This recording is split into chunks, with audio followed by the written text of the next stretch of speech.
নমস্কার, আমি সমীরণ বাড়ুই। আমি স্বপ্নীলা বাড়ুই। তোমার নাম বলো? আমি স্নাইকা ব্যানার্জি। ও স্নাইকা ব্যানার্জি। আর এইবারে আমার সঙ্গে নতুন লোক আছে, সিথিক বাড়ুই। তো আবার 1 বছর পর বাড়ুই কালী পুজোর তথ্য নিয়ে খবর নিয়ে আমরা আবার হাজির হয়েছি। তো আগের বছর আমার সঙ্গে ছিল স্বপ্নীলা বাড়ুই আর স্নাইকা ব্যানার্জি, আর এবছর আবার নতুন অতিথি যোগ হয়েছে, সে হচ্ছে সিথিক বাড়ুই।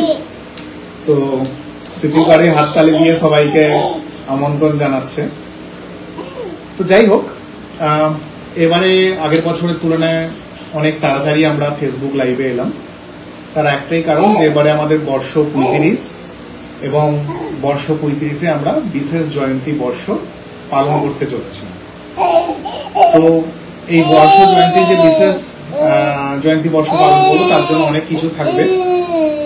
আর আমরা এবারে অনেকদিন আগেই মিটিং হয়েছিল এবং সেই মিটিং এ অল হ্যান্ডস মিটিং আমাদের হয়ে গেছে এবং খুঁটি পুজো আমাদের হয়ে গেছে। তুমি বলতে পারবে যে খুঁটি পুজোটা কত তারিখে হয়েছে? খুঁটি পুজোটা ঠিক আজ থেকে 2 সপ্তাহ আগে, অর্থাৎ 15ই জুন হয়েছে। তো আমাদের খুঁটি পুজো ইতিমধ্যেই হয়ে গেছে। সেই খুঁটি পুজোর বিশিষ্ট অতিথিবর্গ যারা ছিলেন আমাদের শ্রীযুক্ত কিঙ্কর বাড়ুই মহাশয়, ও তার সঙ্গে ছিলেন আমাদের শ্রীযুক্ত কাশীনাথ সামন্ত মহাশয়, আমাদের ছিলেন সভানেত্রী সন্ধ্যা কোলে, ও এছাড়া ছিলেন মীনা পাত্র, ছিলেন শ্রীমত্তা মীনা পাত্র। আচ্ছা, তো আমরা এই খুঁটি পুজো ইতিমধ্যেই আমাদের 2 সপ্তাহ আগে হয়ে গেছে, যেমন স্বপ্নীলা বললো 15 তারিখে হয়েছে।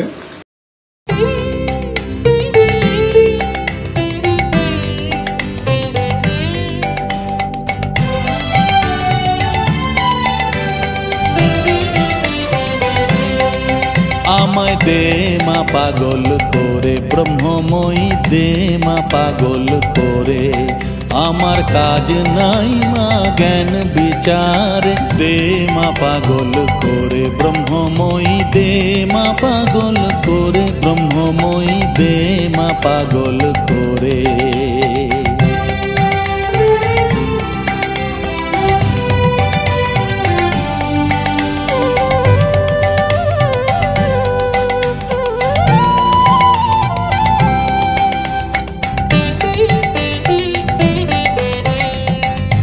তোমার প্রেমের সুরা পানে করো মাতোয়ারা, তোমার প্রেমের সুরা পানে করো মাতোয়ারা। আর আজকে আমরা অনেকগুলো জিনিস নিয়ে আমরা এসেছি। তার মধ্যে বিশেষত থাকছে আমাদের এবছরের পুজোর ভাবনা কি, সেটা আমরা আজকেই প্রথম পাবলিশ করব সবার সামনে। সিথিক মনে হয় আগে থেকেই বলে দিতে চাইছে কি এবছরের থিম হবে। যেটা বলছিলাম, এবছর আমাদের বিশেষ জয়ন্তী বর্ষ আছে। তো এর আগে বিশেষ জয়ন্তী বর্ষ আমাদের করার কথা ছিল হচ্ছে 30তম বর্ষে, কিন্তু সবাই জানে 30তম বর্ষ ছিল 2020 সালে, এবং 2020 সালে যে কি পরিস্থিতি ছিল চারিদিকে সেটা আমরা জানি। 2020 সালে আমাদের চারিদিকে করোনা পরিস্থিতি ছিল এবং সারা বিশ্ব জুড়ে যে এক মহামারী অতিমারী হয়েছিল, সেই কারণে সে বছর পুজোটা আমরা সেইভাবে করতে পারিনি এবং বিশেষ জয়ন্তী বর্ষ সে বছর আমরা পালন করতে পারিনি। তো বিশেষ জয়ন্তী বর্ষ আমরা এর আগে পালন করেছিলাম 32তম বর্ষে। তো 32তম বর্ষে আমাদের কি থিম হয়েছিল তুমি বলতে পারবে? 32তম বর্ষে যেবার বিশেষ জয়ন্তী বর্ষ, হ্যাঁ, ধর্মের উপরে। আচ্ছা, ধর্মের উপরে থিম হয়েছিল 32তম বর্ষে। হিন্দু মুসলিম শিখ ইসাই নিজেদের মধ্যে সবাই ভাই ভাই। হিন্দু মুসলিম শিখ ইসাই নিজেদের মধ্যে সবাই ভাই ভাই, এই থিমটা হয়েছিল আমাদের 32তম বর্ষে, যে বছর আমাদের লাস্ট বিশেষ জয়ন্তী বর্ষ হয়। আর আবার এই বছর আমরা বিশেষ জয়ন্তী বর্ষ পালন করব 35 বছর। তো থিম কি হবে সেটা তো আমরা কিছুক্ষণের মধ্যেই বলবো। এই বছরের পুজোর তারিখটা প্রথমে আমি বলে দিই। স্বপ্নীলা, তুমি একটু এই বছরের পুজোর তারিখগুলো বলে দাও। শুভ উদ্বোধন 19 অক্টোবর রবিবার, মায়ের পূজা 20 অক্টোবর সোমবার, ভোগ বিতরণ 21 অক্টোবর মঙ্গলবার, প্রতিমা নিরঞ্জন 2 অক্টোবর বুধবার। অর্থাৎ এবার পুজো আবার 4 দিনের হবে, আগের বারের মতো 5 দিনের নয়। তো আমরা যেটা তো গত বছরের তোমার একটা সেটা হচ্ছে আনন্দের জিনিস হচ্ছে আমাদের রবিবার 19 অক্টোবর পুজো, আমাদের শুভ উদ্বোধন আছে 19 অক্টোবর রবিবার। তো আমরা আরেকটু এটা নিয়ে এগিয়ে যাই, সেটা হচ্ছে আমাদের বিগত দিনও আলোচনা হয়েছে। গত বছরও বেশ কিছু আমাদের ভুল ত্রুটি হয়েছে, যেটা আমরা অবশ্যই আমাদেরকে শুধরে নিতে হবে, আমি সেই নিয়ে আসছি না, কিন্তু বেশ কিছু পজিটিভ দিক ছিল আগে আমাদের বছর। তো সেটা অনেকগুলো পজিটিভ দিকের মধ্যে একটা পজিটিভ সাইড যেটা ছিল, এটা আমাদের কাছে একটা নতুন বড় অ্যাচিভমেন্ট। সেটা হচ্ছে আমাদের যে উদ্বোধনী অনুষ্ঠান হতো, সেই উদ্বোধনী অনুষ্ঠানের জায়গাটা আমরা এত বছর ধরে ঠাকুর দালানে করতাম, কিন্তু ঠাকুর দালানে আমরা জানি যে অতিরিক্ত পরিমাণ ঠাকুর দালানের জায়গার সংকুলন আমরা পারতাম না। তাই সেই ঠাকুর দালানের জায়গায় আমাদের নতুন জায়গায় উদ্বোধনী অনুষ্ঠান আগের বছর থেকে শুরু হয়েছে। তো এটা আমাদের কাছে একটা বড় প্রাপ্তি, কারণ জানি তোমার আনন্দ হয়েছে তার জন্য। তো এর জন্য আমাদের প্রত্যেকে যারা অনুষ্ঠান করতে পেরেছে তাদের সব থেকে অসুবিধা হয়েছে। এছাড়া খাওয়া দাওয়ার জন্য আগে একটা আমরা এখানে বলি যে এভরি ওপিনিয়ন কাউন্টস, অর্থাৎ আপনারা যে মতবাদ দেন, আপনারা যে একটা আমাদের কাছে মতামত শেয়ার করেন, প্রত্যেকটাই আমরা গুরুত্ব দিই। তো আমরা জানতাম যে আমাদের যে খাওয়া দাওয়ার জায়গা ছিল যেটা ছাদের উপর ছিল, সেটা খুব অসুবিধা হতো সবার, তার জন্য আমরা একটা নতুন জায়গায় খাওয়া দাওয়ার ব্যবস্থাও করেছিলাম। তাছাড়াও আমাদের আগের বছরের যে প্যান্ডেল হয়েছিল সেটা সবচেয়ে বড় প্যান্ডেল হয়েছিল। আপনারা জানেন যে আগের বছর রামায়ণের উপর থিম হয়েছিল। অবশ্যই একটা বড় ধন্যবাদ সুমিতকে, যে ম্যানেজার ছিল এই পুরো প্যান্ডেলে। আগের বছর যে ঠাকুর আনার অনুষ্ঠানটা ছিল এটাও সবচেয়ে বড় ছিল।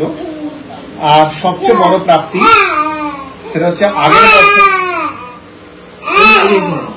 আগের বছর আমরা যে এই প্রথম বাড়ি কালী পূজার ইতিহাসে হয়েছে, যখন আমরা ঠাকুর জন্য আমরা পুরস্কার পেয়েছি, বিশেষ সম্মানে আমরা সম্মানিত হয়েছি। আমরা ইনফ্যাক্ট 3 জায়গা থেকে আমরা সম্মানিত হয়েছি। বিশেষ ধন্যবাদ হচ্ছে সারা বাংলা নিউজ চ্যানেলকে, যারা আমাদেরকে পুরস্কার দিয়েছেন।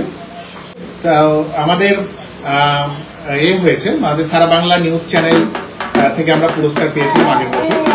এছাড়া রোটারি ক্লাব অফ হাওড়া, ওখান থেকেও আমরা বিশেষ সম্মান পাই। তো যারা এই সম্মানের জন্য বিভিন্ন কোঅর্ডিনেট করেছিলেন, বিশেষ করে শান্তনু ব্যানার্জি, ওকেও বিশেষ ধন্যবাদ।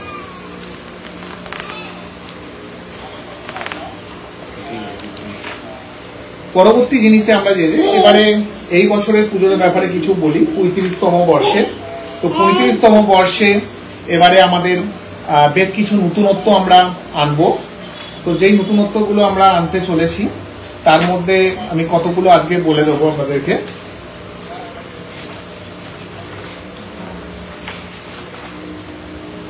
তো এবছরের নতুনত্বর মধ্যে থাকবে সেটা হচ্ছে আমরা যে আমাদের উদ্বোধনী অনুষ্ঠান, এই উদ্বোধনী অনুষ্ঠানটাকে আমরা আরো বৈচিত্র্যময় করতে চাইছি। কারণ আমাদের উদ্বোধনী অনুষ্ঠানে বেশ কিছু অনুষ্ঠান সবার ভালো লাগে না, বা কোনো অনুষ্ঠানে সবাই টাইম দিতে পারে না, সেই অনুযায়ী বৈচিত্র্যময় একটি অনুষ্ঠান। তো কিছু বছর আগে একটা অনুষ্ঠান খুব জনপ্রিয় হয়েছিল, সেই জনপ্রিয় অনুষ্ঠানটাকে এবছর আমরা আবার ফেরত নিয়ে আসবো। সেটি হচ্ছে আমাদের ম্যাজিক শো। তো বাচ্চাদের জন্য খুব আনন্দের জিনিস, সবাই মিলে একটা জোরে হাততালি হোক যে এবছর আবার ম্যাজিক শো ফেরত আসছে। তো এটা একটা সবার জন্য আনন্দের খবর। আর এছাড়া আমাদের জন্য আরো দেখছি আমরা কিভাবে বাকি জিনিসগুলো আরো বৈচিত্র্যময় করা যায়। আমরা জানি যে আমাদের ভোগের দিন নতুন, এখানে ভোগের দিন একটা করে ফুড স্টল থাকে, আগের বছরও ছিল ফুচকার স্টল। আমরা সেটা দেখছি এবছরে আরো একটু স্টল যদি আমরা করতে পারি, সেটা হচ্ছে কালী পূজার দিন, সেটাও আমরা লক্ষ্য রাখছি। এছাড়া ঠাকুর যে আমাদের নিরঞ্জন হয় বা ঠাকুরের যে আমরা আনা হয়, এখানেও আমরা বৈচিত্র্যময় করার চেষ্টা করব।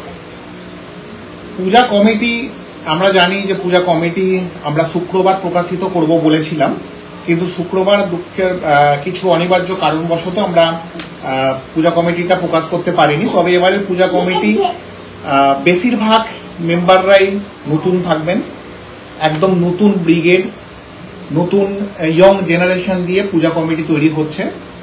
যারা পুরানো সদস্য সবাই থাকবেন এক একটা কি বলবো মানে মেন্টর হিসাবে, সবাই গাইড করবেন এবং কমিটির সদস্যরা হবেন একদম নতুন আর ফ্রেশ।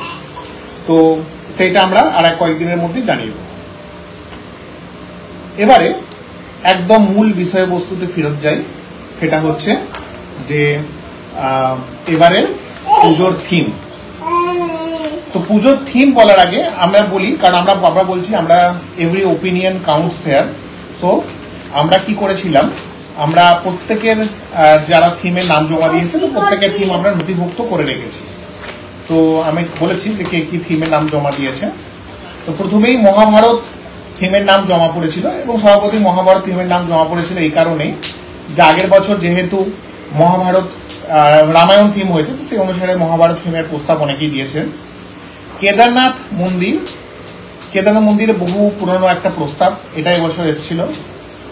অপারেশন সিন্দুর, এটার উপরও প্রস্তাব এসেছিল। ভূত বা হন্টেড, এর উপরও একটা থিমের বা প্যান্ডেল ভাবনার প্রস্তাব এসেছিল। রবীন্দ্রনাথ ঠাকুরের উপরও একটা এসেছিল। এছাড়া বিশ্বযুদ্ধ শেষ করো, তার উপরও আরেকটা থিমের প্রস্তাব এসেছিল।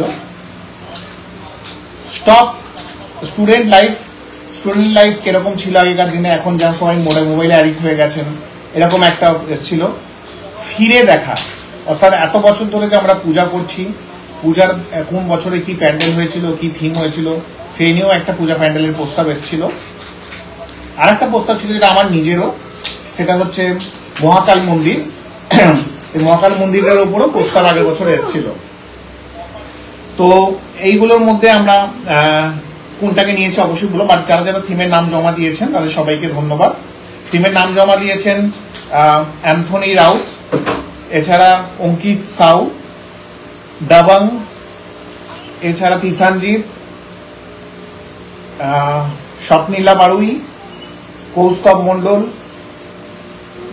অঙ্কিত সাউ আর শান্তনু ব্যানার্জিও। তো যারা যারা থিমের নাম সবাই জমা দিয়েছিলেন প্রত্যেককে ধন্যবাদ। তো এর মধ্যে আমরা আলোচনা করে যেটা ঠিক করেছি এই বছরের কি থিম হবে সেটা আমি স্বপ্নীলাকে বলবো একটু বলার জন্য।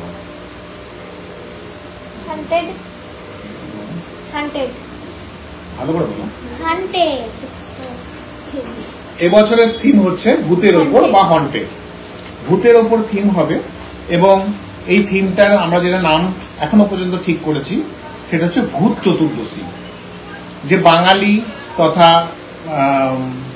হিন্দুদের যে চিরন্তন ঐতিহ্য ভূত চতুর্দশী, সেই ভূত চতুর্দশীর উপরে থিম হবে। আমরা জানি যে সবাই হ্যালোউইনের নাম শুনেছেন, অনেকে হ্যালোউইনের উপর বলেন যে হ্যালোউইন পার্টি হবে, হ্যালোউইন হবে, এই হবে।